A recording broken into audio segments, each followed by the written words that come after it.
When the Japanese planes bombed the Hawaiian Islands, I thought it was a military maneuver until the radio announced that we were actually under attack. I felt very angry and somewhat betrayed.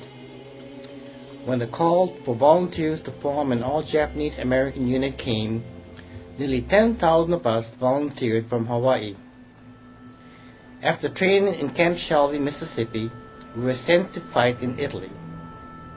I was attached to the 100th as part of the liaison team from the 522nd Field Artillery Battalion.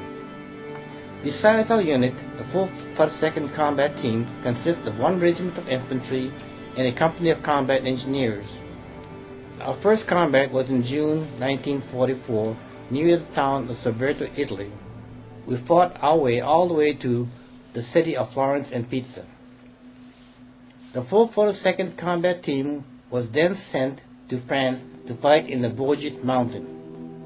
The 1st Battalion of the 141 Regiment of the 36th Division was cut off.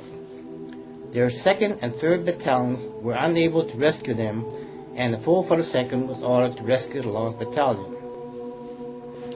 Fighting was fierce and determined, with the Germans using tanks, roadblocks, mines, and anything else they could use in a heavily wooded area. We lost about 3 times more men than we rescued.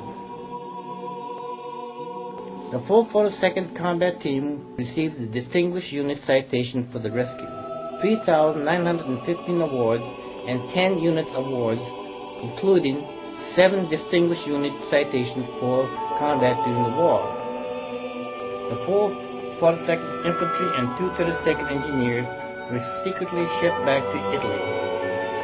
They were used to penetrate the Gothic line, which had repelled the advance of the entire Fifth Army for months. The plan was to climb a steep 2,500-foot cliff in total darkness. The effort was so successful that it started the collapse of the Gothic line. Meanwhile, the 522nd Field Artillery Battalion was in Germany in support of many different units. We entered Germany and crossed the Rhine River and went almost to the Swiss border. We passed near 35 Dachau concentration camps and helped to free many of the prisoners. This was a sight I will never forget. People in striped clothes looking like living skeletons and walking around like zombies. It was hard to believe that one group of humans could do such terrible things to other humans. When the war ended, we spent most of our time guarding the vital crossroad town of Donauwörth, Germany. I was discharged in Hawaii in January 1946. I hope and pray that we have learned from past experience of our treatment of all minority races. Democracy is what is in our hearts and minds, and not in the color of our skin.